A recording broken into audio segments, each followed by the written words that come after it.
네, 안녕하세요. 이제 시도스쿨 저희 학원에서 이제 저는 이제 컴퓨터 공학을 담당하고 있어요. 컴퓨터 공학에서 여러분들 이제 궁금해하는 것들 그런 것들을 이제 설명을 이제 드릴 예정이고요. 그래서 이제 전자, 전기, 컴퓨터에서 전전컴이라고 부르죠. 보통 이제 전전컴 이렇게. 그래서 이 세 개의 학과를 이제 통틀어서 이제 그 인포메이션 테크놀로지에서 우리가 IT 학과라고 우리가 얘기를 하잖아요. 그렇죠? 그래서 여기에서 이제 여러분들이 이제 집중적으로 이제 봐야 될 게 뭐냐면은 여러분들이 관심사. 그렇죠? 뭐겠어요? 당연히 편입이죠, 편입. 그래서 편입 전문으로 하는 학원이에요. 자, 그래서 간단하게 인트로는 여기서 넘어가고 여러분들이 진짜 궁금해 하시는 것들 위주로 우선 쭉쭉 설명을 드릴게요. 자, 이제 여기서 보시면은 여러분들이 그 편입을 하기 위해서 전형이 여러 가지가 있어요. 그죠? 영어를 보는 대학교 있고, 그죠? 근데 영어를 보는 대학교 같은 경우는 보통 이제 문과 쪽이겠지? 그치? 여러분들이 이제 그쪽 문과 쪽이 아니라 컴퓨터 공학을 하려고 하는데, 원래는 컴퓨터 공학을 만든 사람들이 어떤 사람들이 만들었냐면은 수학자들이 만들었어, 사실은. 수학자들이 만들었기 때문에 원래 같은 경우는 이제 보면은 이제 컴퓨터를 이제 하기 위해서는 원래 기초적으로 여러분들이 미리 알아야 될 게 뭐냐면은 먼저 수학이에요, 수학. 그래서 여러분들 지금 겁주려고 하는 게 아니라 여기서 컴퓨터에서 이제 말하는 수학이라고 하는 건 뭐냐면 이제 어떤 게 용어가 있냐면 전산 수학이라고 해가지고 이걸 우리가 편입 과목에서는 이제 이산수학이라고 해요. 이산수학 여러분들이 배우게 될 거. 근데 여러분들이 그 이산수학이란 말에서 이산이 여러분들이 어떤 뜻을 가지고 있냐면은 여러분들이 그 보통 알고 있는 함수라 그러면은 뭐 2차 함수나 1차 함수나 뭐 3차 함수라고 하면 이제 보통 뭐 직선을 그리거나 곡선을 그리거나 하는 그런 것들 있잖아요. 이런 것들 뭐 그러면은 이거 어때요? 이런 거 보면 이제 연속 함수거든요. 연속 같은 경우로 이제 하려면은 그러니까 계속해서 값이 변하는 뭐 그런 것들을 이제 다루는 그쪽 여러분이 알고 있는 그쪽 수학 있잖아요. 그쪽 수학이 아니에요. 이거는 딱딱 끊어지는 수학을 이산수학이라고 불러. 그래서 이산수학이라고 얘기하는 거 여러분들이 좀 알아야 될 게 뭐냐면은 어렵게 다가가지 않을 거예요, 여러분한테. 생각보다 어렵게 다가가지 않는 게 뭐냐면은 집합 이런 거, 명제, 뭐 확률. 그렇죠. 딱 보면 이제 여러분들 어떤 생각 들어? 그러니까는 되게 막 어떤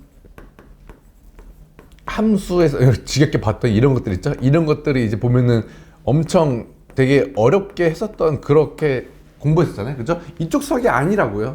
그렇죠? 그래서 뭐 집합을 어떤 그 구성하고 있는 원소는 무엇이고 뭐 그런 것들 있잖아요. 그래서 생각보다는 이쪽 컴퓨터를 전공하기 위해서 여러분들이 수학을 배워야 되는데 거기에 대한 주된 게 이산수학인데 생각보다 어렵지 않다라는 거예요. 그래서 초반부터 절대로 겁먹지 마세요. 그렇기 때문에 이 얘기를 왜 얘기를 하냐면은 우리가 이쪽 직업 편입 쪽이 아니라 어떤 쪽이냐면 이제 저쪽 사립대 쪽 있죠. 사립대 같은 경우는 편입수학을 봐요. 혹은 편입수학이랑 영어를 같이 보는 학교가 있고 이제 그런 것들이 이제 표를 보시면 아시겠는데 수학만 보는 학교 같은 경우는 이제 수학 하나만 공부를 하면 되겠지라고 생각을 하죠. 그렇죠? 그렇기도 해. 편입을 하기 위해서는. 근데 문제는 뭐냐면은 편입 후가 문제가 되거든요.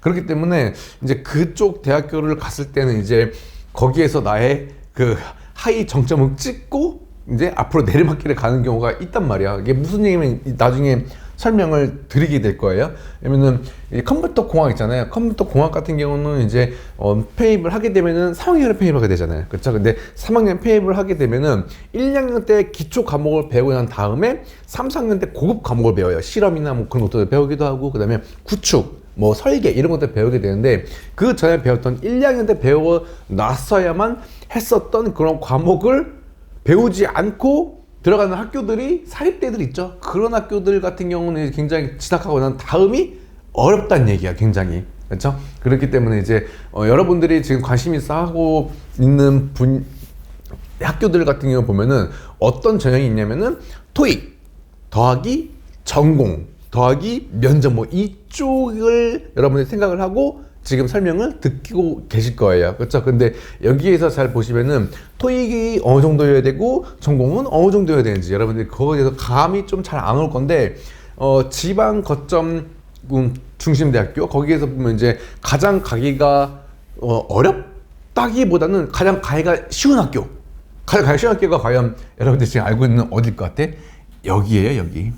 얘가 제일 가기 쉬워. 그러니까 이게 무슨 얘기냐면은 학생들이 학생마다 학교를 4군데, 5군데를 지원을 하게 되는데, 근데 본인이 아무리 생각해봐도, 내가 냉정하게 생각을 해봐도 난 전공이랑 토익을 너무 열심히 했어 라고 자신있게 말씀하시는 분들 있죠. 그러면 이 학교를 떨어지지 않아, 우선은. 이렇게 돼요. 무슨 얘기냐면은 이 학교 하나만 붙고 충북, 전남, 전북, 부산 다 떨어진 경우가 있어. 이게 되게 조금 아이러니하죠. 뭔가 좀 이상하죠. 근데 여러분들 알고 있는 경북, 부산이 제일 좋은 학교인데, 지가국에서. 근데 이 2학교를 빼고 나머지를 다 탈락하는 학생도 있단 말이야. 그게 왜 그러냐면은 다른 학교 같은 경우는 이제 면접에서 그러니까 면접이 있는 이런 학교들에서 면접이 한두 문제가 나오거든요. 근데 거기에서 교수님들 같은 경우는 이제 이게 면접을 질문을 하는 데 있어가지고 이 문제가 쉬운지 어려운지를 분간을 못 하세요. 그게 왜 그러냐면은 교수님들께서는 학위가 박사 학위를 받으셨죠. 혹은 포스트 닥터레이트를 해가지고 박사 후 과정을 거치시고 논문을 쓰셔가지고 교수로 오신 거예요. 근데 그 교수님 같은 경우는 면접에서 어떤 질문을 했을 때 이 질문이 쉬운지 어려운지를 분간을 못 하세요. 그러니까 모든 것을 다 알기 때문에 그냥 모든 게 다 쉬워 보이는 거야. 그렇기 때문에 그 질문을 막 던지는데 그 질문을 받는 학생이, 면접에서 질문 받는 학생이 마침 아는 문제가 나와서 그냥 붙는 거예요. 붙는 거야, 그냥 이런 것들. 그냥 붙는 거야. 근데 그렇지 않고 교수님들께서 딱 생각하고 있다가 갑자기 브랜드이 생각났어. 이 질문 하면 되겠다라고 해가지고 질문 던졌는데 알고 보니까 이 질문이 굉장히 어려운 질문이었어. 그래서 교수님들께서 특히 이런 학교 같은 경우는 어떤 거냐면은 3, 4학년 과정 있죠. 뭐 운영체제나 데이터베이스나 그쪽 있죠. 컴파일러나 그쪽에 대해서 질문을 하시는 거야, 딥하게. 근데 교수님들은 입장이 뭐냐면은 뭐야, 페이블 한 학생인데 이거를 몰라? 라고 그렇게 나오신단 말이에요. 그렇기 때문에 이거를 모르는 문제 어렵기 때문에 이걸 모르는 학생 같은 경우는 우리 학교에 올 자격이 없다라고 생각을 하셔가지고 탈락시켜버려. 그렇죠? 그렇기 때문에 이 학교들 다 떨어지는 거야, 그냥. 이해가 좀 무슨 얘기인지. 근데 이 학교들 같은 경우는 이 학교도 물론 좋고 면접이 있긴 한데, 이 학교는 그 면접이 특이해. 면접이 그 칠판 있죠. 그러니까 문제로 2문제를 주고 그 다음에 거기에서 이제 내가 따로 5분 동안 어떤 교실에서 이제 그걸 풀어. 그 다음에 5분이 지나면은 이제 교수님이 이제 부르시는 거야. 이제 부르셔가지고 이제 자, 누구누구 학번 누구누구 나오세요. 그래가지고 칠판에다가 방금 준 문제 그거를 칠판에서 설명을 하세요라고 학생이 여기서 막 그 설명을 하는 거야. 코드도 쓰기도 하고 뭐 스택이 뭐 어떻게 뭐 되기도 하고 그런 것들을 다 설명을 해줘가지고 교수님이 맞아, 내가 생각하기에 맞아, 칠판 쓴 것도 맞아, 그러면은 합격이 되는 거예요. 근데 이 문제가 이제 공부를 했던 학생이라면은 쉽겠지, 당연히. 그치? 근데 공부를 안 했던 학생은 당연히 어려운 거고. 그렇죠? 그래서 여러분들 가고 싶어하는 학교들이 이 2학교가 많이 있겠지요, 분명히. 그죠? 그렇기 때문에 이제 여러분들이 이 2학교를 중점적으로 보게 되실 건데, 아까도 말했다시피 다른 학교들은 다 떨어지는데 이 학교랑 이 학교만 붙는 경우가 왜 그러냐면은, 특히나 이 학교, 경북대 위주로 설명 우선 드릴게요. 경북대 같은 경우는 이제 뭐냐면은 문항수가 많이 나와요. 문제가 한두 문제가 아니야. 여기는 이제 2-3 문제가 나오거든요. 부산대에서는 2-3 문제가 나오는데, 문제는 이제 이쪽 경북대학교에서는 문항수가 8개, 뭐 많게는 12개 이렇게까지 나온단 말이에요. 잘 생각해 보세요. 그러면은 여기에서 이 문제, 여기에서 만점을 받아야 합격을 할 수 있는 그런 게 아니에요. 그렇기 때문에 내가 이 문제들 중에서 모르는 문제가 나왔다, 그럼 포기하면 돼. 그냥 그 문제 안 풀면 돼. 그렇죠. 그리고 간혹 가다가 이제 보면은 만점을 주지 않으려고 한두 문제를 굉장히 어렵게 내는 경우도 은근히 있어요. 그렇기 때문에 만점을 받지 않고 기본적으로 풀 수 있는 문제들만 딱딱딱딱 풀어도 여기에서는 충분히 붙는단 말이에요, 이게. 그래서 너무 좋은 거야. 특히나 이 학교가 저는 제일 좋은 학교가 왜 그러냐면은 토익도 열심히 했어. 그다음에 학점 관리도 어느 정도 했어. 근데 솔직히 학점이 이렇게 많이 반영되지 않아요. 이 학교는 그래. 근데 학점도 조금 이제 관리를 했고, 여기서 중요한 건 이제 2학년 2학기 현 재학생에서 2학년 2학기 성적이 들어가지 않아요. 이거 아셔야 돼. 왜 그러냐면 이제 원서 접수를 할 때, 재학생 같은 경우 원서 접수를 할 때 12월 달에 하거든요. 근데 12월 달에 할 때 2학년 2학기의 성적까지 통합이 된 그 성적표가 나오기 직전에 원서 접수를 받아요. 이해가죠? 그렇기 때문에 재학생들 같은 경우는 1학년 1학기, 그 다음에 1학년 2학기, 그 다음에 2학년 1학기 있죠. 이 세 개의 학기에 GPA 있죠? GPA. 그거를 반영을 한다 그거예요. 그렇기 때문에 2학년 2학기 성적은 들어가지 않으나 2학년 2학기 때 들었던 과목에서 F가 떨어지면 또 큰일 나요. 이수가 안 된 거잖아. 그러면은 이 학교를 붙어도 떨어진 경우가 생기기 때문에 이거 조심해야 돼. F만 나오지 않으면 돼. 2학년 2학기 때. 자, 그래서 이거 같은 경우는 이제 모르는 분도 좀 있는 것 같더라고요. 자, 어쨌건 이 두 학교에서 이제 특히나 이 경북대학교가 좋은 이유가 뭐냐면은 아까 방금 설명했듯이 토익 학점, 그 다음에 전공을 열심히 했다라고 하면은 이 학교에서는 그 학생이 전적대가 어디고 그런 거를 모르세요. 완전 100% 블라인드. 완전 100% 블라인드. 그렇기 때문에 교수님께서는 이제 그 학생이 1, 2학년 때 어느 학교는 상관없이 그냥 전공에 대해서 얼마나 열심히 했냐 그것만 측정을 하기 때문에 여기 학교가 그렇게 되게 쉬운 게 열심히 했던 학생이면은 이 문제를 어느 정도 풀 수 있었겠죠. 그죠? 그러면은 교수님께서는 이 정도면 됐어 라고 해가지고 합격을 시킨단 말이야. 이해가죠? 그래서 이 학교가 특히나 이 학교가 가기가 너무 쉬워. 열심히 했던 학생에 한해서. 이해가죠? 그래서 여러분들이 그 마음에 손을 얹고서는 내가 진짜 열심히 한 자신이 있다. 그리고 12월달, 1월달 돼가지고 돌이켜 보니까는 난 진짜 열심히 했다. 라고 하면 이 학교는 붙어요. 그리고 제일 좋은 학교이기도 하고, 솔직히. 이제 물론 그렇다고 해서 다른 학교 나쁘다 그 뜻이 아니라 직업도 여러 가지 있잖아요. 경북, 부산, 전남 있고 뭐 충남, 충북 이렇게 인천 다 있긴 한데 이 학교들이 나쁘다는 게 아니라 그래도 이 학교들 중에서 이 두 학교가 제일 좋다라는 거잖아요. 그렇죠? 그래서 이 두 학교를 좀 위주로 공부하시면은 다른 학교가 다 커버가 돼 그냥. 그래서 어떤 학생이 그런 경우가 있어. 선생님 저 이번에 경북대 지원할 건데 전남대나 충북대도 지원을 할 건데 이거는 어떻게 준비를 해야 돼요? 라고 물어보지 않으셔야 돼. 왜 그러냐면은 이 학교를 중점으로 위주로 공부를 하고서는 이 학교에 맞춰가지고 공부를 하고서는 학습을 했잖아요. 그러면은 다른 학교들이 다 커버가 돼 그냥. 이해가죠? 왜냐면 이 학교가 제일 어렵기 때문에 이 학교들이 제일 어렵기 때문에 이 학교들 위주로 공부를 했다? 그럼 다른 학교가 자동 커버 이렇게 보시면 되기 때문에 여러분들은 개인적으로는 이 학교를 중점적으로 공부를 하세요. 왜 그러냐면은 그렇게 되면 부산은 자료구조라고 하는 그 과목 한 과목만 근데 경북대학교는 프로그래밍에서도 C, C++, 그다음에 자료구조, 알고리즘, 이산수학 이렇게 그 세분화시키면 5과목을 보게 되는데 어쨌건 이 학교를 중점적으로 해가지고 그 5과목을 다 했다라고 하면 다른 학교들이 다 커버가 되니까는 걱정하지 마시라라는 거예요. 자, 어쨌건 보시면은 이제 이런 학교들이 있는데 제가 왜 이 학교를 중점적으로 얘기를 했는지를 잘 생각을 해보시면 돼요.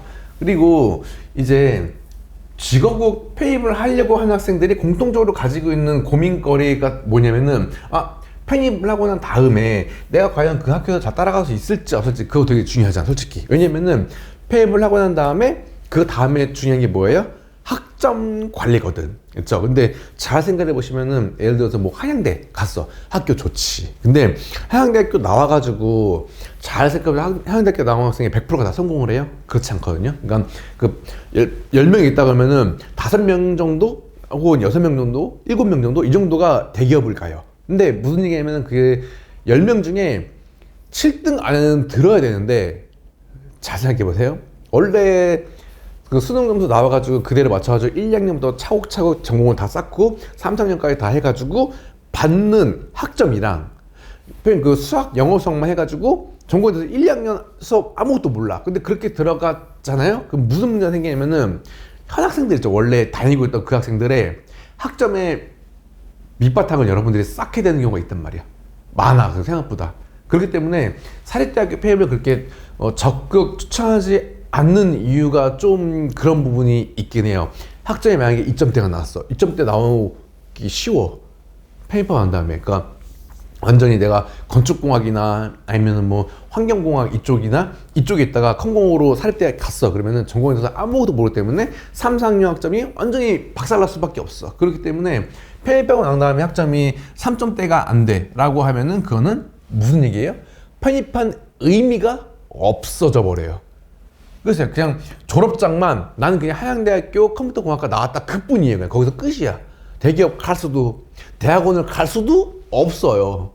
그렇죠. 무슨 얘기인지 알겠죠. 그래서 이게 되게 힘든 점이 이런 부분이기 때문에 사립대학교 폐입을 한다라고 하면은 약간 위험부담이 너무 커요. 거기서 끝나버리는 경우가 굉장히 많이 봤기 때문에 그래요. 독본사 보시면 아시잖아요. 거기서 또 어떻게든 학교를 찾아서 갔는데, 합격해서 갔는데 여기서 학점이 너무 박살나가지고 취업이 안 됩니다 라고 하는 그런 글들도 되게 많이 올라왔었어요. 자, 어쨌건 이 공인영어 그 전형으로 편입하기 유리한 수험생이 어떤 학생은 세 가지 분류가 있죠. 첫 번째가 영어 수학에 대한 기초 지식이 많이 부족한 경우. 그러니까 수능에서 영어 수학이 그 1, 2등급이 안 나왔거나, 그죠? 그런 학생 같은 경우는 이제 편입 수학을 공부하잖아요. 그러면은 미적분, 뭐 서형대수 이런 것들을 다 해야 되는데, 그런 부분을 하는 데 있어가지고 여러분 수학 공부해 보셔야 알잖아. 어떻게? 굉장히 많은 시간과 노력을 할애해야 돼. 그러니까는 편입 수학을 하잖아요. 그러면 아침 8시부터 시작해야 돼. 이미. 그 다음에 밤 11시까지 공부를 하고, 이 짓을 2월 달부터 시작해서 12월 달까지 해야지만이 갈 수 있을까 말까예요. 저게 되게 어려운 거거든요, 솔직히. 제가 개인적으로 생각을 하는데, 뒤에 보면 경쟁률 나와요. 제가 개인적으로 생각을 해봤어. 저도 솔직히 자신 없어요, 이렇게. 왜냐면은 되게 어려운 거. 그러니까 경쟁률 때문에 경쟁률. 그러니까 경쟁률이 너무 세고, 혹은 그 어마어마한 문제 같은 경우는 시간 내에 이거 다 못 풀어. 근데 아는 문제들이 따다다 나오는 어떤 사람이 있다 그러면 그 학생이 붙는 거야, 그냥. 그래서 경쟁률이 너무 높아버리면은 이게 운빨이라고 하는 요소도 작용을 하기 때문에, 그래서 되게 어려운 부분이 되게 많이 있단 말이에요. 그래서 1번 같은 경우 저런 경우, 그 다음에 2번 현재 재학 중인 대학의 수업을 병행해야만 하는 경우. 그렇죠. 그러니까는 지금 2학년을 다니고 있어. 근데 3학년으로 지금 편입을 해야 되는데 준비할 수 있는 시간이 부족하잖아. 왜냐면은 이쪽을 하잖아. 영어 수학을 하잖아요. 그러면은 휴학을 하고 해야 돼. 그러니까 재학한 상태에서 학과 공부도 해야 되고 학교도 가야 되는데 거기에다가 저 영어 수학까지 해야 돼. 그러면 불가능해. 거의 불가능에 가깝기 때문에 저 같은 경우는 2학년 마치고 휴학을 하고 이 생활을 해야지만이 갈 수가 있어. 한마디로 1년을 또 버리게 되는 거야. 근데 그런 사람이 있는가 하면 그렇지 않고 시간을 단축하고 싶어가지고 얼른 그냥 2학년 마치고 3학년으로 다른 학교 얼른 들어가고 싶은 거야. 좋은 학교로. 그 경우가 바로 이런 경우 2번 케이스예요. 그죠? 현재 재학 중인 대학의 수업을 병행을 해야 되는 경우, 그렇게 또는 단기간에 폐입을 합격하고자 하는 경우라고 하는 경우가 이쪽을 오게 되는데, 왜냐면 이제 아까도 했지만 거의 1년 가까이 소모가 되죠. 최소한. 그죠? 근데 직업 같은 경우는 6개월 정도면은 할 수 있다 그 얘기예요. 충분히. 예. 그래서 2번 같은 케이스도 되게 많이 있죠. 그 다음에 3번 폐입학 합격 이후에 전공 수업을 잘 따라가고 싶은 수험생. 그렇죠. 왜냐면은 이제 그 직업 같은 경우는 알다시피 토익이랑 뭐를 봐요? 전공을 시험 보잖아. 그죠? 근데 전공에 대해서 1, 2학년에 대해서 얼마나 열심히 숙지가 돼 있고 얼마나 열심히 학습을 했는지 그걸 측정을 했는데, 그 시험을 통과했다는 얘기는 뭐예요? 내가 지원하고 전 이 컴공에서 1, 2학년 과목을 다 할 수 있다는 얘기예요. 그러면은 그 다음에 편입하고 난 다음에 3, 4학년 과목에 들어도 전혀 무리 없이 따라갈 수 있다는 얘기가 되잖아요. 그렇죠? 왜? 1, 2학년 거를 잘 했기 때문에. 아까도 얘기했지만 이제 객체지향 언어, 그 다음에 C, 자료구조, 알고리즘, 이산수학 이 정도면은 솔직한 얘기로 컴공에서 3, 4학년 과목을 따라가는 데 있어서 전혀 무리가 없어요. 할 수 있어, 다. 그렇기 때문에 이제 3번 같은 케이스가 바로 그런 케이스예요. 편입학을 합격 이후에 전공 수업을 잘 따라가고 싶은 수험생에 한해서. 그죠? 근데 이제 우리 학원 출신 같은 경우는 보면 이제 학점 보면은 보통 4점대 있죠? 이때 근처로 형성이 돼 있어요. 4점대. 되게 좋은 거거든. 왜냐면은 4점대를 받았다라고 하면 공부 열심히 한 거야, 그리고. 그렇죠? 그렇기 때문에 내가 대기업을 갈 수도 있어. 그리고 이제 광고 보셨을지 모르겠지만 우리 그 시도스쿨 학생 중에 이제 그 포항공대, 카이스트, 아직 서울대가 없어, 대학원이. 서울대는 아무래도 못 가다기보다 안 간 거라고 봐요, 솔직히. 왜 그러냐면은 우리 직업국 하는 학생들 거의 99.9%가 지방에 계세요. 대구 아니면은 뭐 부산, 이쪽 울산, 경남, 뭐 이쪽 창원 이쪽에 있기 때문에 그쪽 아랫지방 같은 경우 이제 포항대가 제일 가깝고 좋잖아. 그렇기 때문에 약간 포항대가 제일 많이 갔어. 그 다음에 카이스트 2명 갔고, 아직 그 위쪽에 그 서울대는 이제 너무 위쪽에 있고 좀 어떻게 보면 타지 생활을 해야 되기 때문에 거기 같은 경우는 이제 지원을 하지 않더라고. 개인적으로 보내고 싶긴 한데 어쨌건 4점대를 받았다는 이유가 뭐냐면은 내가 원하는 대학원 갈 수가 있어. 그리고 대기업도 갈 수가 있고, 그 다음에 공기업도 갈 수가 있고, 예? 그 다음에 프리랜서를 할 수도 있고, 그러니까 이런 것들이 너무 좋아. 그러니까 물론 이쪽을 받았다고 해가지고, 그러니까 2점대를 받았다고 해서 프리랜서를 못 한다는 게 아니라 아무래도, 그죠? 아무래도 2점대 받았다는 거는 솔직히 전공에 대한 깊이가 있나? 없죠. 근데 4점대 받고서는 내가 원하는 거 선택을 하고 해서 갈 수가 있어요. 그러니까는 선택을 할 수 있는 스펙트럼이 굉장히 크잖아. 그렇죠? 이 점수대가. 우리 학원 출신들이 다 이래. 왜?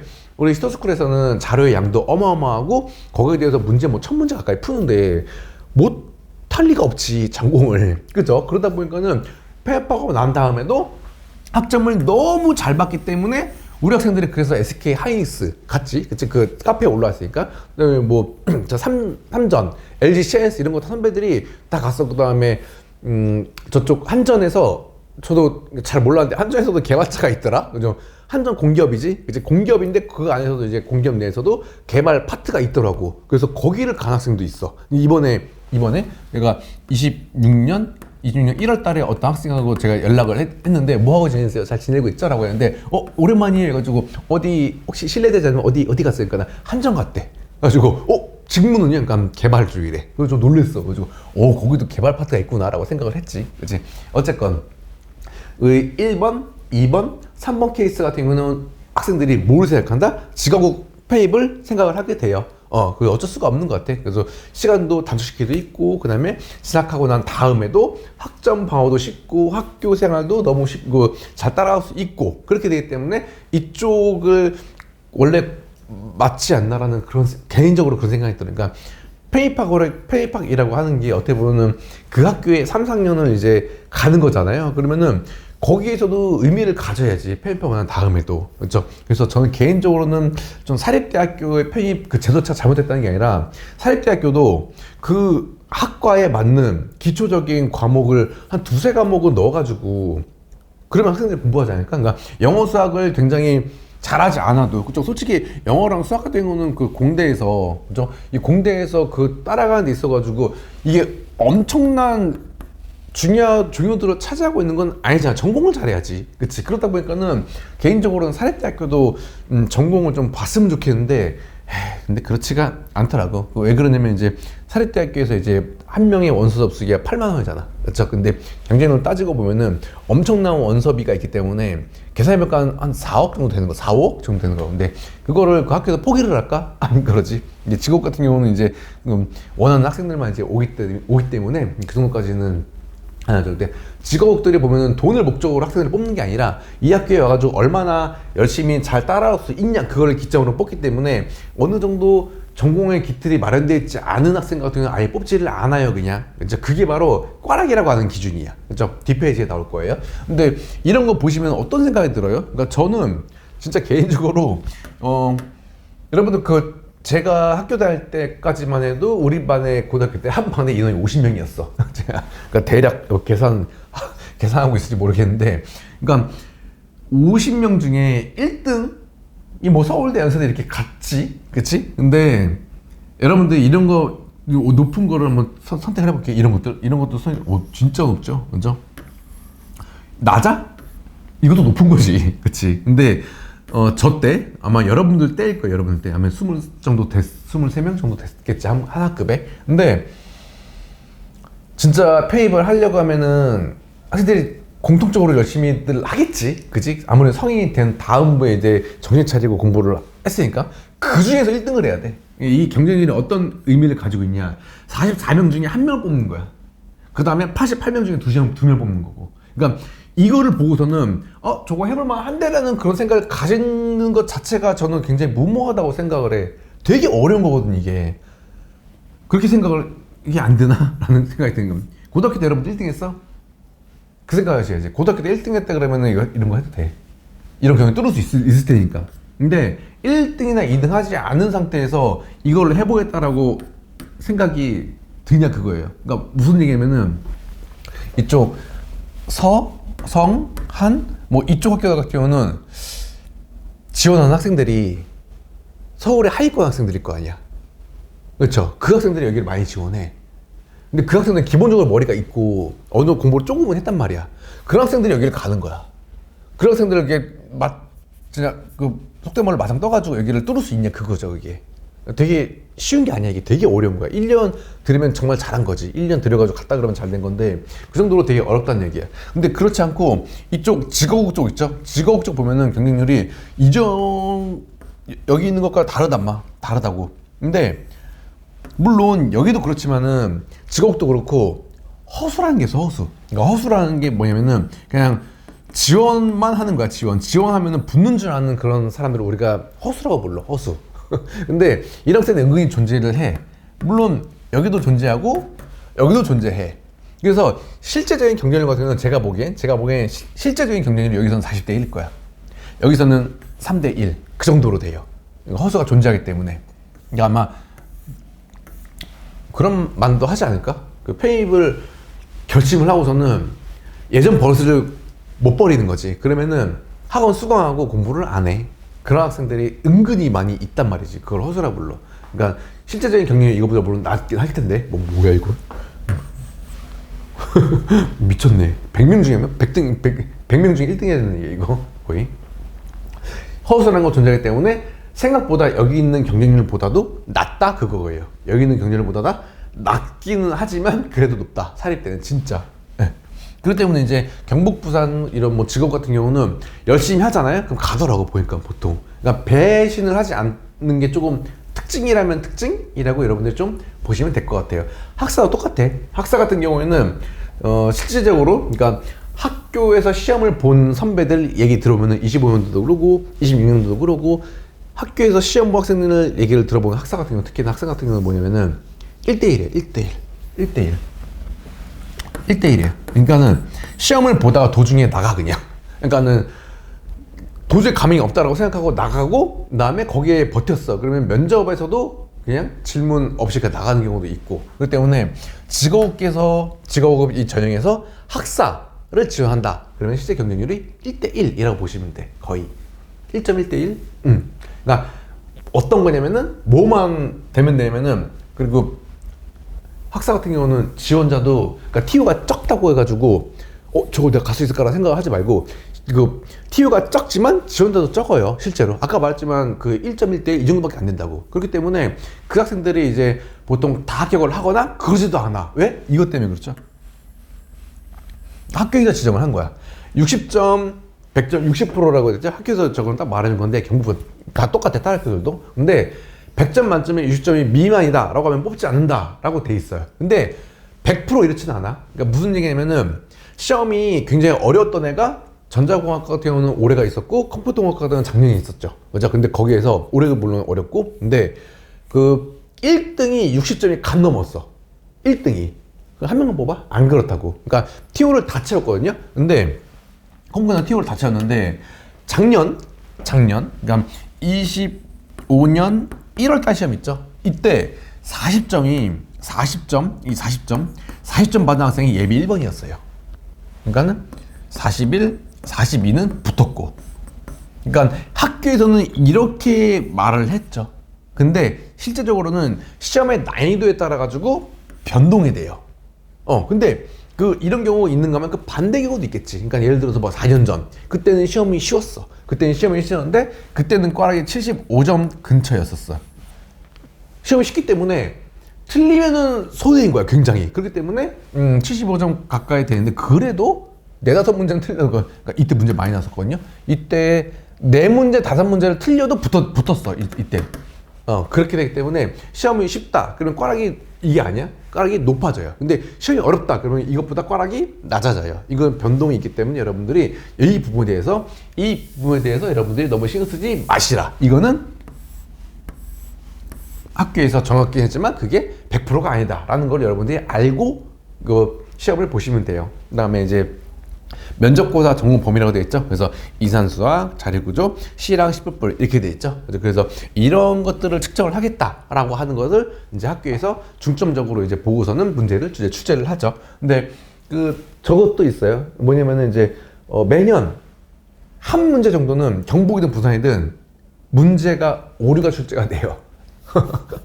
이게 학교에서 이제 수능 같은 경우는 그런 경우는 거의 없죠. 그러니까 간혹 있으면 뉴스에 나와버리니까. 근데 편입 같은 경우는 어떻게 보면 학교에서 마이너 리그예요. 마이너 리그. 근데 거기에서 마이너 리그에서 이제 시험 문제를 출제하다 보니까 교수님께서 굉장히 뭐 노력을 해가지고 막 몇 날 밤 새가지고 문제를 만들거나 그렇지 않는다고.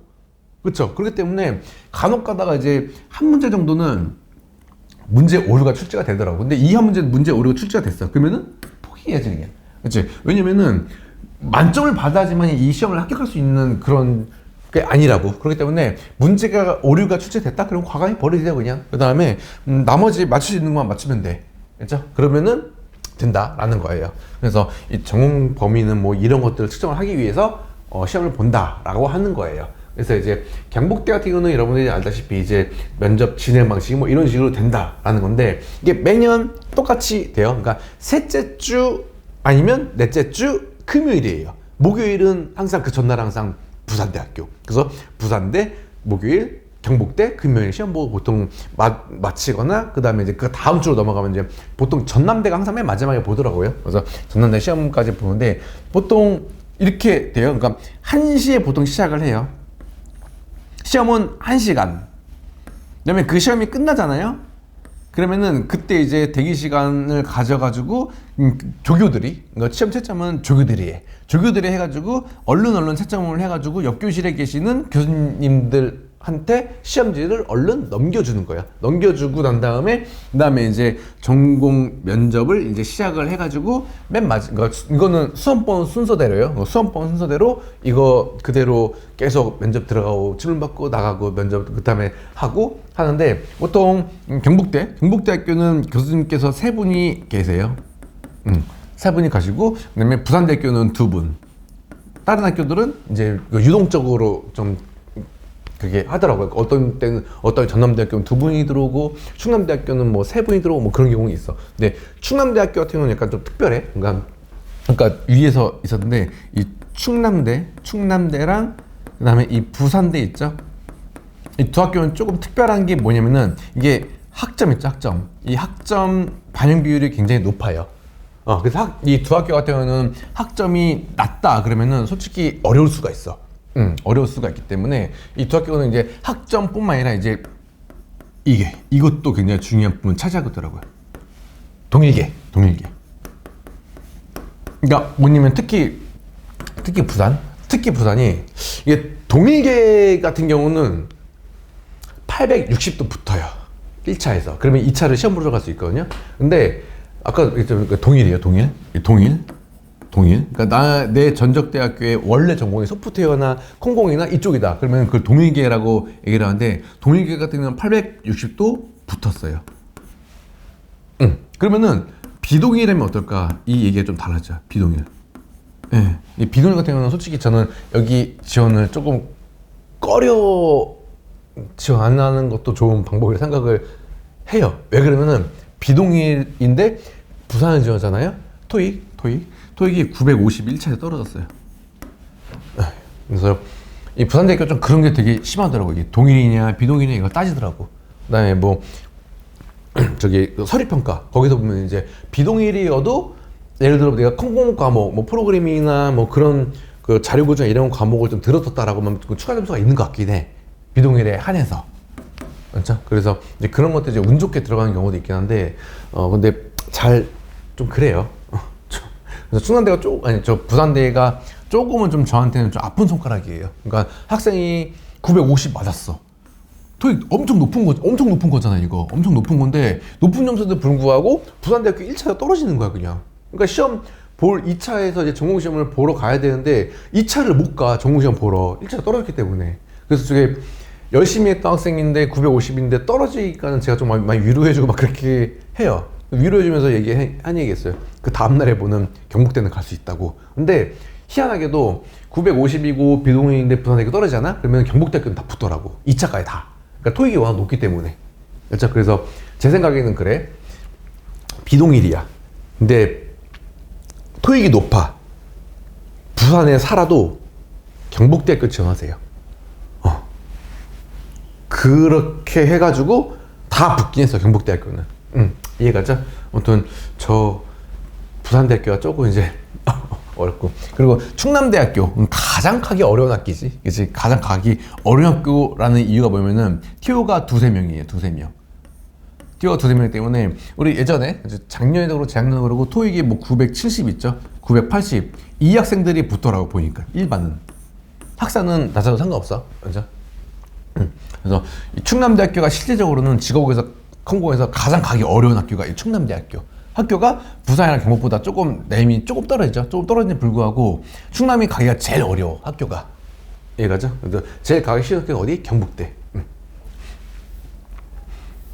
바로 이거 보면 이제 부산대학교 같은 경우는 이제 정컴이 있죠. 정컴, 정보컴퓨터공학부가 있고 인공지능이 있고. 그래서 실제적으로 이게 학교에서는 공부한 거는 이렇게 공공을 해요. 공고를 해가지고 우리 이렇게 해서 뽑겠다라고 되는데, 아까도 얘기했지만 뭐 서류평가 이런 거 있잖아요. 서류평가도 그러고, 그다음에 동일이냐 비동일이냐 그거 따지는 여기에서 점수가 좀 세더라고 이게. 그다음에 전적대 성적 이거 학점이죠, 학점. 그래서 이 두 점수가 몇이에요?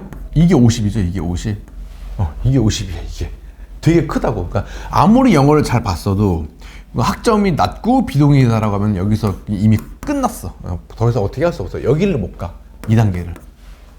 그래서 부산대학교 조금 많이 아픈 손가락이라고 하는 거 좀 알고 계시면 좋고, 그 다음에 이제 희한하게도 부산이 어떻게 보면은 1차 통과하면 제가 되게 좋은 게 뭐냐면은 2차에서는 부산대학교 떨어진 학생이 생각이 안 나, 없는 걸로 알고 있어요, 제가 알기로. 왜 그러냐면은 부산대학교에서 매년 시험 문제를 제가 다 적중을 했어, 거의 똑같이. 그래서 1차만 통과했다 그러면 솔직히 2차에서 부산대학교 다 붙었다고 보시면 돼요, 솔직한 얘기로. 솔직한 얘기로 부산대학교는 전 자신 있고. 그래서 개별적으로 면접 시간 10분, 뭐 40분 이렇게 돼 있고, 그 다음에 이제 면접고사 전공 범위는 어떻게 돼요? 자료구조 알고리즘 하나밖에 없어요. 하나밖에 없기 때문에. 근데 학교에서는 이렇게 말씀을 했기 때문에 여러분들이 의학 하나만 준비하면 되지 않냐라고 생각하지만 그렇지 않아. 그죠? 경북대랑 다르게 이산수 하나만 빠진 C랑 10뿔 자료구조 알고리즘 이거 4개를 통합한 게 이거야, 이거. 그렇기 때문에 학교에서는 이거를 말을 했지만 여러분들은 C, 10뿔, 자료구조, 알고리즘 이거 4개를 공부를 하셔야 돼. 그래야지만이 시험 보러 갈 수가 있어. 거기서 시험 보러 간 다음에 거기서 통과를 해야 되니까. 그죠? 그 다음에 이제 지원자의 인성 및 사고를 판단할 수 있는 그 넌센스 문제? 뭐 그 이런 문제 한 문제 출제를 하는데 그게 이제 당락을 결정하진 않아요. 그러니까는 학교에서 아마 제가 생각하기에는 그거 같아. 그러니까는 약간 그 또라이 있죠, 또라이. 그 애들을 걸러내기 위해서 하는 거야. 그러니까는 어떠한 문제를, 그 간단한 문제를 그냥 던져주는데 거기서 대답이 너무 이상하게 나온다. 그 일반적인 사람의 상식으로는 할 수 없는, 생각할 수 없는 그러한 대답을 한다, 이상한 대답을 했다라고 하면 그 학생 떨어져. 그러니까 이거는 어떤 거를 판단하는 거예요? 그냥 일반적인, 그러니까 사이코패스나 뭐 이쪽 사람들 걸러내기 위해서 이거는 하는 거예요. 그래서 여기서 떨어지면 진짜 이상하긴 하겠다, 그죠? 그래서 통계 자료가 이렇게 되는데 플랫폼 소프트웨어, 그다음에 글 수업, 그다음에 인공지능도 있었죠. 근데 인공지능이 제일 낫기는 해. 인공지능이 제일 낫기는 하고, 글 수업이 어떤 해에서는 이게 더 높고 어떤 해에서는 이게 더 높고 이렇게 왔다 갔다 좀 하거든요. 근데 그것도 이제 지원자들이 이제 어떤 학생이 지원을 하느냐, 이제 그것 따라 좀 달라져요. 근데 보시면은 아시겠지만 여기서 뭐 좀 아니 겁낼만 하죠. 정말 이렇게 점수가 이렇게 나와버리니까. 그래서 이렇게 해가지고 이제 환산해보면은 점수가 높잖아요. 근데 어떡하지, 나 900이 안 넘는데 라고 생각을 하시겠지만 우리 학원 학생들이 공인영어 성적이 더 높아, 생각보다. 그러니까 저는 900을 찍으세요라고 저는 말씀을 드렸었는데, 학생들이 900을 목표를 열심히 하다 보는데 어떤 학생한테 뭐가 되면 뽀록이라게 터져. 그래서 갑자기 950 이런 학생들도 은근히 몇 명 있단 말이야. 그런 학생들이 지원하고 붙었어. 평균이 확 높아지지. 그렇기 때문에 점수가 이렇게 나온 거야. 그러니까 평균적으로는 경북대학교는 어떻게 돼요? 그러니까 작년 같은 경우는 저기 됐어. 850도 붙었어. 850도. 평균이 이렇게 나왔다고 하지만 여러분들이 난 반드시 900을 맞아야 돼 라고 생각을 하시면 안 돼. 850도 붙었어. 그리고 저는 25년도 얘기고 이번에 26년도 있죠. 26년도 같은 경우는 어떻게 되냐면은 신기하게도 글수업 있죠. 글수업은 1대1이 저기 뭐지? 3대1이 넘었어. 그러면은 3배수가 넘어버리면은 그때는 토익으로 걸르거든요. 근데 글수업 같은 경우는 이제 그 1차에서 걸러진 학생이 있었었는데 여기 플랫폼 소프트웨어랑 그 다음에 인공지능 이 두 개 학과 있죠. 이 두 개 학과는 그 미달이 났어. 그러니까 뽑는 인원이 9명이다. 그러니까 한 자릿수죠. 그럼 곱하기 5야. 45명을 1차에서 뽑아. 근데 그 수업 같은 경우는 뭐 11명을 뽑는다. 그러면은 두 자릿수죠. 그러면은 3배수예요. 33명을 뽑아 1차에서. 그래서 내가 토익이 좀 낮다. 조금 낮다라고 생각이 들잖아? 그러면은 한 자리 숫자를 뽑는 플랫폼 소프트웨어나 인공지능 쪽으로 지원하시는 게 맞아요. 왜냐면은 1차에서 우선 1차가 통과가 돼야 될 거 아니에요. 그래야지만이 2차에서 전공으로 뒤든 말든 해야 되니까. 그죠? 근데 이제 두 자리 수다. 예를 들어 뭐 26년도에 글로벌 소프트웨어 같은 경우 그쪽 같은 경우는 내가 토익 그래도 900 가까이 되거나 그 정도 됐다라고 하면 지원하셔도 돼. 상관없어.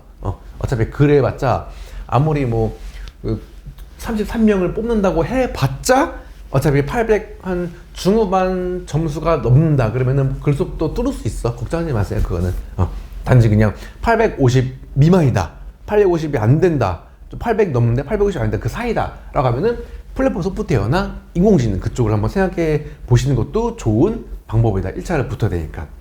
그 다음에 이제 부산대학교는 근데 그렇지가 않아. 부산대학교는 생각보다 조금 그 경쟁률이 좀 있어. 경쟁률이 있어가지고 부산대학교는 토익이 좀 높고 해가지고 토익이 있어요. 미달 안 났어. 미달 안 났기 때문에 여기 같은 경우는 이제 3배수, 5배수 여기 다 이제 들어야 돼. 그렇기 때문에 이제 16 곱하기 3, 48. 맞나? 30, 48. 48명 1차에 뽑았네. 그죠? 그 48명을 뽑는데 1차에서 그죠? 여기에 87명. 이런 식으로 되면 이제 저기에 거의 뭐 절반 가까이가 떨어지게 되죠. 맞죠? 근데 여기 절반 가까이 떨어진 학생을 보면은 비동에게 학점이 낮다. 그러면 떨어지게 돼 있어. 무조건. 부산대학교는 그러더라고.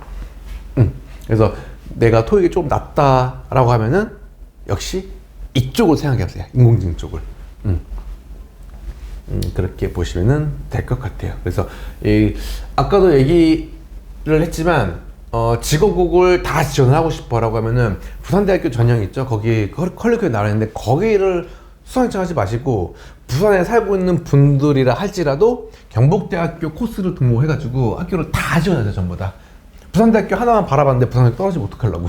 그렇죠? 근데 실제로 지금 부산에 거주하셔가지고 부산대학교가 1지망이었는데 부산대학교만 떨어지고 경북대학교 붙은 학생이 또 있어. 이번에도 작년에도 있었고. 근데 작년 같은 경우 신기한 게 부산에 거주했는데 경북대학교를 그냥 1지망을 해가지고 간 학생도 있었고. 근데 왜 그러냐면은 이제 경북대학교가 이제 두 학교 어떻게 보면 이제 멀리서 보면 두 학교가 수준이 똑같은데 그러니까 연고대 있죠. 연고대가 수준이 뭐 누가 이렇게 물론 근소하게 뭐 차이는 있겠지. 연세대가 조금 더 위겠지, 그치? 근데 어떻게 보면 이제 사람들 인식에서는 연고대 똑같이 묶이잖아. 똑같아. 경북부랑 똑같이 묶여 이게. 그렇기 때문에 이제 그냥 그 부산에 산다고 할지라도 경북대학교도 지원을 하세요. 이산수학까지 같이 공부를 하셔가지고 저는 개인적으로 그걸 추천드려요. 그래서 부산대학교가 1지망이었던 부산에 살고 있는 학생이 부산대학교만 떨어져가지고 경북대를 갔어. 근데 학생이 저번 주에 저기 합격자 파티 같이 했었는데 너무 만족하대요 지금. 경북대학교 내가 공부하고 있는 여러분들이 공부하게 될 그 건물 너무 좋고 너무 깨끗하고 교수님들 너무 많아. 그러니까 교수님들이 많이 있다는 얘기는 세부 분야의 교수님들이 많이 있다는 얘기인데 내가 배울 수 있는 게 너무 많다는 뜻이야. 그러니까 여러분들이 지금 다니고 있는 편입하기 전에 다니고 있는 그 학교에서는 교수님이 그렇게 많지가 않을 거예요. 근데 이 경북대학교나 부산대학교 같은 경우는 교수님들 숫자가 아예 달라. 그러니까 조교수, 부교수, 그다음에 펠로우까지 다 합하면 100명이 넘을 거란 말이야. 그렇죠? 그러면은 100명이 넘는 그 교수에서 내가 공부하고 싶어하는 그런 부분 있잖아요. 그러면은 그 교수 찾아가가지고 같이 연구도 하고 논문도 쓰고, 그죠? 학부 연구생 들어가기도 하고 그렇게 하는 거야. 그러면 나한테 얼마나 큰 도움이 되겠어. 나의 경쟁력이 높아지는 거고, 그렇죠? 그래서 이제 경북대학교 컴퓨터 학부 페이블 이제 하기 위해 커리큘럼이 이렇게 돼 있는데 7월 달에 시작한 학생이 있고 뭐 3월 달에 시작하는 학생이 있고 그건 상관이 없어. 상관이 없고 이때 시작해도 붙을 수 있다 그 얘기예요. 근데 이때 시작하면 솔직한 얘기로 너무 안정적이야. 그러니까는 작년에도 그러고 재작년에도 그러고 이쪽 좀 초반이었죠. 3, 4, 5월 이때 시작한 학생 같은 경우는 합격률이 지금 거의 지금 100% 나왔어요. 이거 솔직히. 기간이 이렇게 긴데 전공을 내가 얼마나 내가 매달 제가 진도 어디냐 검사하고 진도 앞으로 어떻게 하면 된다, 어떤 과목 중점적으로 더해라, 어느 파트 더해라, 제가 매주 이렇게 조언을 드리기 때문에 이때 시작했다 떨어질 리가 없지 당연히. 그렇죠. 그렇다고 해서 이쪽이 뭐 무리가 되냐 그것도 아니야. 그러니까는 많은 학생들이 원래 시작된 건 여기에서 시작된 게 맞아. 그러니까는 1학기가 끝나고 여름에 이제 시작한 학생이 많이 있어. 근데 그렇다고 해가지고 이때 시작을 하겠다라고 하면은 이 전에 토익은 어느 정도 좀 있어야 되는 건 맞아. 근데 토익 없이 전공도 그 비동일기고 아무것도 없이 이때 시작을 한다 그러면은 열심히 하시면은 붙기는 붙어. 너무 걱정하지 마세요. 어차피 다 제가 조언을 막 드리기는 하는데 그대로 따라와 주시기만 하면 돼요. 제발. 고집 부리시면 안 돼. 그래서 1순환 개념 강의를 이거를 하고 그 다음에 2순환 시작 강의를 이렇게 하고 3순환, 그러니까 실제로 이제 1순환을 듣잖아요. 그러면은 이 레벨업이라고 하는 이 문제집을 줄여 드리고 이때는 레벨업 이제 플러스라고 하는 이 문제집을 주거든요. 각각 500문제, 그러니까 1000문제 가까이 돼. 그 다음에 여기서도 파이널 같은 경우는 이제 한 달 동안, 12월 중순부터 시작해서 1월 중순에 끝나거든요. 이 5주 동안 매일이야, 매일 시험을 봐요. 매일이야, 매일. 하루도 안 빼고 매일 시험 봐.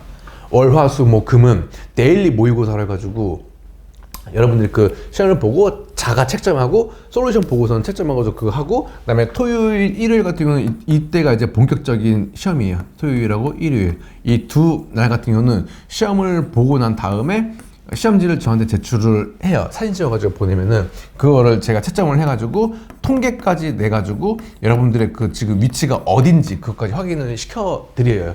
근데 이때도 보면 이제 12월 달 파이널 때 보면은 매일매일 시험을 보기 때문에 시험, 그래서 그 파이널 같은 경우는 저희 그 작년에 26년 1월 달 시험에 거기에서 합격률이 저희가 그 90% 나왔었거든요. 그게 바로 매일매일 시험을 보는데 이 문제 하나가 전부 다 앞으로 여러분들이 경북, 부산, 전남, 충북, 충남 이 보는 학교, 시험을 보는 학교 그 문제랑 직결돼요. 아예 똑같이 나오고 거의.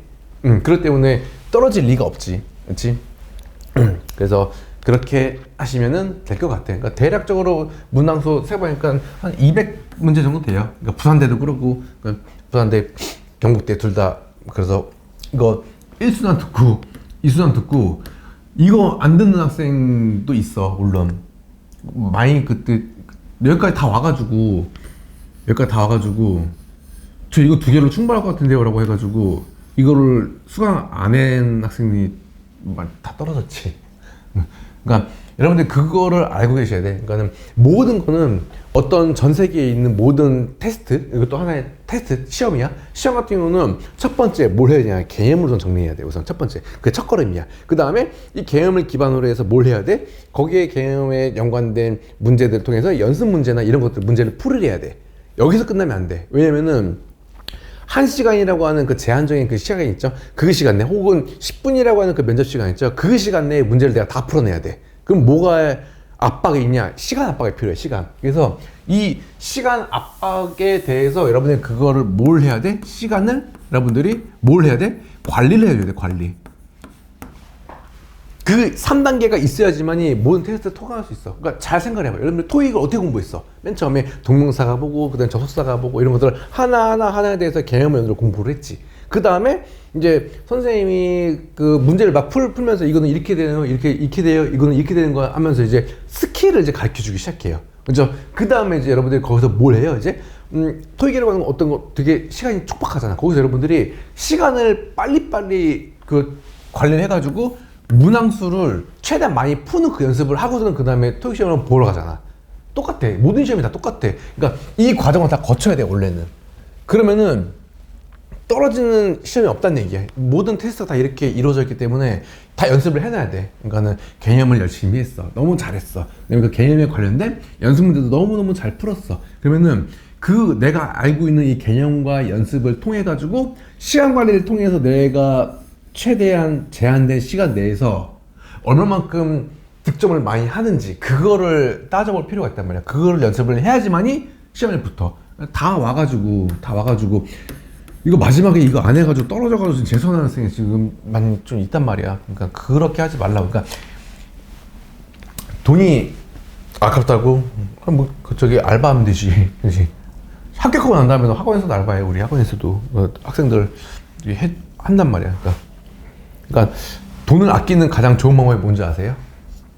할 때 제대로 해가지고 한 번에 끝내는 거야. 그냥 할 때 제대로 해서 한 번에 그냥 딱 끝내는 거야. 그리고 여기까지 딱 하자. 이거 과정 한 번만 딱 하면 딱 붙는 시험 구조란 말이야. 그래서 한 번에 해야지 여기까지 하고 난 다음에 이거 안 해가지고 재수해가지고 이거 또 1년을 또 버릴 거야 또. 가장 안 좋은 생각을 가지고 있는 학생이 바로 그런 학생이야. 이걸로 충분하다고 생각을 하는 거야. 시간 연습 어떻게 해. 그리고 그 시험 문제랑 직결되는 그런 문제가 다 여기에 포진되어 있는데, 응용 문제. 그러니까 응용 문제가 여기에 딱 있는데 이 문제들을 왜 안 푸냐 그거야. 이 문제 풀어야지. 그래야지만 이제 그래서 합격률을 제가 92%가 거기까지 끌어올렸던 이유가 바로 그것 때문에 그런 거야. 그래서 가능하면 한 번에 해서 한 번에 끝내세요. 그리고 대기업 들어가시고 졸업하고 대기업 대학원 가셔가지고, 왜냐면 이제 여러분들이 이거 해가지고 좋은 대학교 갔어. 지금 좋은 대학교 가가지고 거기에서 이제 좋은 직장 가겠지? 그러면은 취업을 하잖아요? 그러면 첫 월급 받으면은 여러분들이 이거 했던, 여기까지 뭐 하고 1년 동안 했던 돈 있죠? 그거 한 달 만에 버는 거. 그러니까 대기업 취직 가서 한 달에 딱 월급 딱 나오잖아. 그러면은 여러분들이 그 이때 1년 동안 했던 그 돈이 그 대기업 들어가서 한 달 만에 버는 돈이라고 얘기해. 그러니까 돈을 아까워하지 마세요. 부탁드리는데. 할 때 한 번에 할 때. 그게 돈을 제가 아끼고 시간 아끼는 법이에요.